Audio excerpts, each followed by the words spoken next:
Ako po si Martin Berriado, ang operator po ng 30cm dito po sa SPJL Plaza. Ginagamit ito 7 beses isang linggo na may total pa na 173 meters. Ito po ang printer head.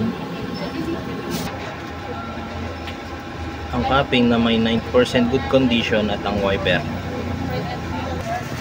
Ganito ang tamang pag-head clean. Punasan ng wiper pagkatapos mag-head clean.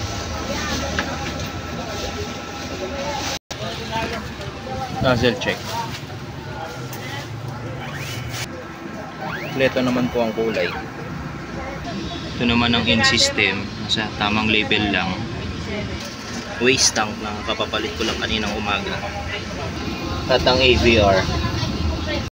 Ito naman ang consumable na use at unused.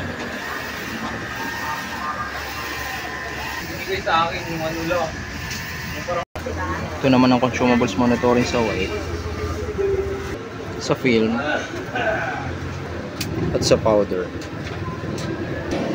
Ito naman ang daily output recording. At ito naman ang printer head daily checklist. Salamat po.